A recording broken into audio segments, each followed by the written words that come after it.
आनंद आनंद आनंद। गीता की 6ठी अध्याय के आरंभ के मां कर्म योग है और फिर आगे जाकर के संयम, मन को संयम रूपी योग है। इस अध्याय को नाम ही अपने संयम योग है, क्योंकि मन को वश में करने की बात है तो मन को नाम आत्मा है। आत्म संयम योग नाम इस अध्याय को विश्वास है। और ध्यान की बात है तो ध्यान को जो प्रकरण है जिसको भी एक प्रकार से उसे भी मान लिया तो संयम की बात है। शुरू के वहां कर्मयोग की बात है।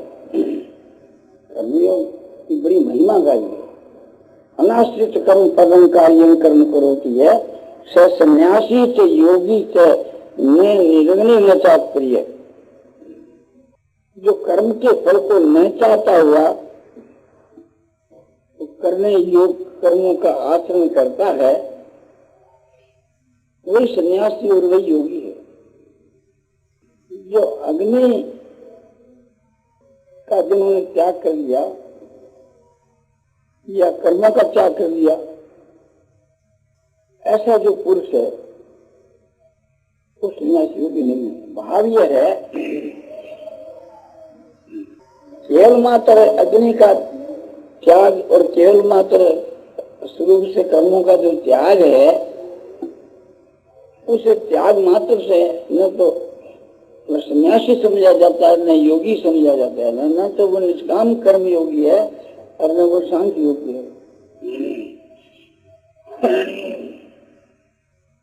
कर्म योग का जो लक्षण लिखा, जहाँ कसौटी लिखी कि यह लक्षण जिसके वहां है वो कर्मयोगी है या यह लक्षण जिसमें है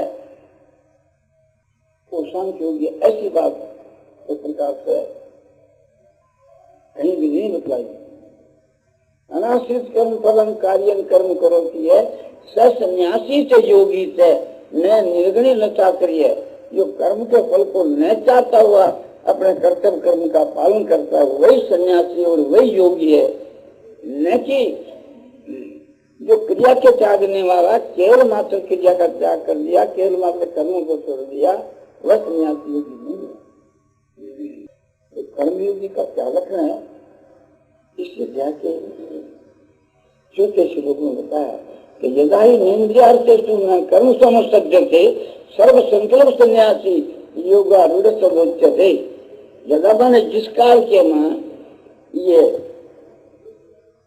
साधक पुरुष न इंद्रियों के अर्थों में आसक्त होता है, इंद्रियों के जो भोग है शब्द स्वरूप आदि जो जितने संसार के भोग है उनमें जो ये आसक्त नहीं होता, और न शास्त्र भी जो कर्म है उनमें आसक्त होता है।